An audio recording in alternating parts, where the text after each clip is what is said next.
pleased to be joined by Texas football coach Steve Sarkisian. Coach, how you doing? I'm doing great. Thanks for having me. I want to start with this. One of the great games on the schedule for me personally is Texas hosting Alabama September 10th on Big Noon. But I want to go at it just a little bit differently. What is your relationship with Coach Saban like? My relationship with Coach Saban is a great one, first of all. I think it goes a lot deeper than football.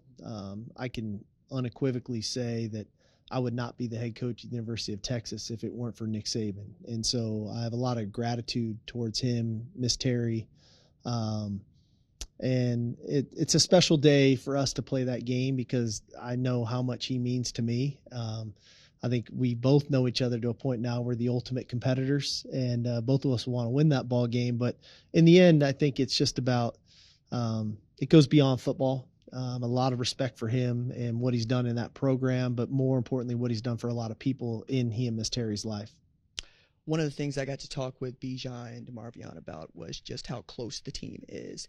And that apparently was an emphasis this offseason, just creating a little bit more of a cohesive football team, one that cares about each other. How'd you go about doing that, Coach? Well, it just started. When we came out of last season, it was okay. We're always trying to find ways to better ourselves. And I felt like that was something that was missing from our team from a year ago was how do we go to another level of connectivity, right? Player to player, coach to player, player to coach.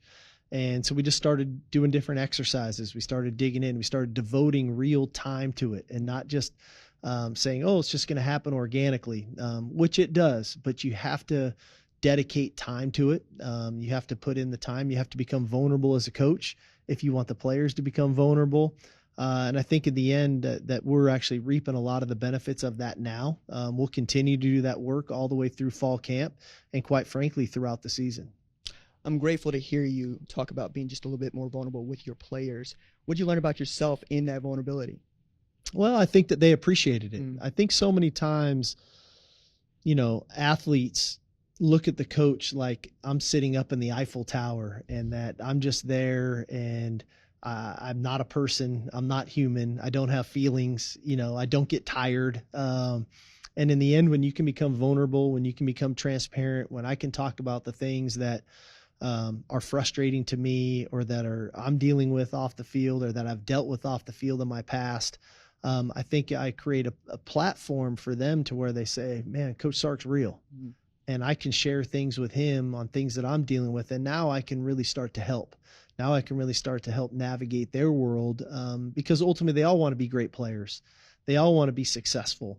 But they have a lot going on in their worlds to where they become distractions that deter them from being the best that they can be. And so if I can start to help facilitate that for them and maybe give them an easier, softer way of navigating things, that ultimately they come out on the other side. And then that starts to spread throughout the locker room. Like, just go talk to Coach Sark or go talk to your position coach, man. These guys are here to help you. And, that's developing trust. And, trust takes time plus consistency. And I think that we've had a really consistent approach to it. Obviously we've had the time now, about 18 months on the job. And now we've developed a team full of really cool chemistry, of vulnerability, and one where there's some empathy towards one another, but yet accountability towards one another. It's interesting to hear you talk about those things specifically because I know what you were capable of and did at USC. I know what you were capable of did at Alabama. And I look at the roster that you have put together, and it resembles those from a talent standpoint. Now, I can go out with a piece of paper and a pencil and write down positions and get giddy about it. But you also need to coach those guys up, and I understand that depth is always going to be an issue for a football coach. Injuries happen. But how excited are you to see these guys play football? I'm excited. We have a unique roster, and when you look at us, we have 85 scholarships, just like everybody else. 57 of our 85 players are freshmen or sophomores, whether that's true freshman, true sophomore, redshirt sophomore. But the remaining players, we have some really cool leadership of our juniors and seniors on our team that I think are doing a really good job of instilling the core values of our organization in the younger players that ultimately set us up to put us in a really good position to go perform. And, like I say all the time, we spend months and months and months throughout the year of lifting weights, running, game planning, position meetings, on the field, walkthroughs, for 12 regular season opportunities to go perform. And my job is to put our players in the best position to perform and to do it at a high level where they can have the success to match the work ethic that they put in. And our team has put in a lot of work. And so now it's about transitioning that to game day success, to where they walk off the field every Saturday knowing, man, we put our best foot forward. We did it collectively. We did it together. We had a blast doing it with one another as a team. And ultimately we had the success that we felt like we put in, and we got a return on the investment that we put in.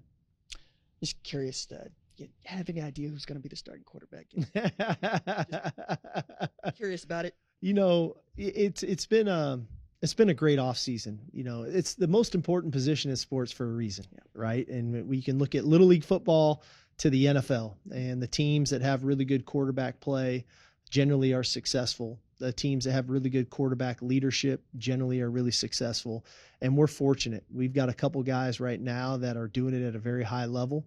And hopefully we can continue to maintain that level of play at that position for years to come. That's why we recruit it so hard, and we're very specific in the style of player that we recruit. And we've got two good ones. Hudson Card and Quinn Ewers are very good players, and they're at different stages of their career. That doesn't make one better than the other. But I'm excited about where they can take their own game individually. Ultimately, I'm going to have to decide what's best for our team by the time the season rolls around to put us in the best position to be successful. But we're in a great spot. We got two good players. We'll get to a decision here at some point, but I won't be surprised if we don't need both these guys at some point in the season to help us win a championship. It's one of the things I'm curious about, because I'd asked you this question last year. Hudson uniquely is in this position for a second year, and you're going through a QB derby for a second year in a row. But at one point or another, both Hudson and Casey Thompson at the time played football for you. So how do you develop a quarterback knowing that somebody's going to start that game, and then you're probably going to need them down the line?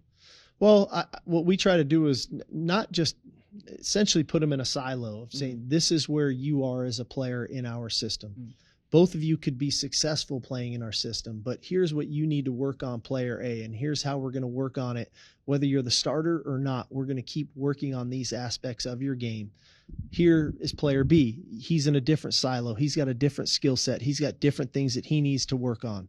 Ultimately, me as a coach, whether it's player A or player B, I need to call the things that put those two guys, whichever one is on the field, in position to be successful. So the offense might look one way under one quarterback. It may look a little different under the other quarterback because of what they're good at, because we keep trying to, when it's time to play, put them in position to do things on the field that they're good at, while we're in practice working on the things and areas of their game where we know they can improve. And so everybody's different. We coach everybody in that room, in the quarterback room, at whatever stage they're at. It's not just a cookie cutter approach. We really try to make it specific to the player. And I think they appreciate that we're coaching everybody in the room. I spent a lot of time in this offseason being bullish on Texas, telling everybody that I really think that this is a year for you that could be great. But you've done that through recruiting and adding on the roster. I'm most curious about an off-the-field coaching decision you made. You brought in what I think is a legend in the sport in Gary Patterson to help you. How has he helped your defense in this offseason so far? Well, Coach Patterson has been fantastic. I've always admired Coach Patterson from afar. He's a great defensive mind. He's a guy that's been a pioneer to some degree in the style of defense that they played at TCU. I think he's been a great sounding board. I'll be honest with you. Coach Kwiatkowski can utilize him as a sounding board about the what ifs, about the adjustments, about how we're going to play a certain coverage or a certain scheme. Other coaches on the defensive staff can use them as a sounding board, whether it's an individual drill, whatever that is. And then I can use them as a sounding board, right? Are we developing the style of play from a defensive perspective that I want?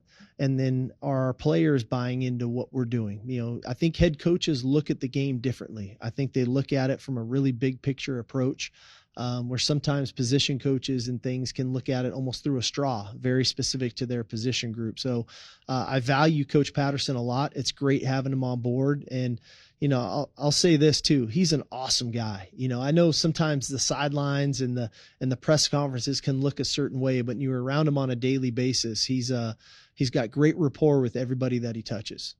My last one for you, Coach, and this is open-ended, so please feel free to indulge me and go whatever direction you need to. How do you feel about the future of college football? I'm excited about it. I mentioned this earlier. I think a lot of times we always want to talk about what's wrong with something, what's wrong with an individual, right? What's wrong with a certain company, what's wrong with college football.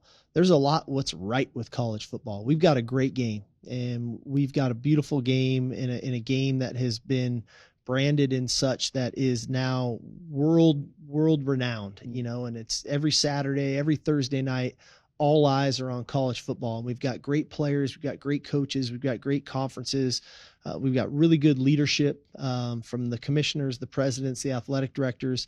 And I think everybody, wants our game to continue to evolve, to get to a point to where we're proud of our game. And I get conference realignment. I get transfer portal. I get NIL. I get a potential expansion of college football playoff. Those are real issues that I think we will continue to navigate our way through. But in the meantime, let's not miss what's happening every Saturday, which is an awesome game with competitive kids that love to play the game of football, with coaches that are really good at what they're doing, and inevitably, unbelievable fan bases that love every Saturday afternoon putting on their school color and being proud of the game and their school and their team that they get to support. Coach, thank you so much for giving us some time. Thanks for watching this video, and remember, hit that subscribe button so you don't miss any other videos on the #1 ranked show YouTube channel.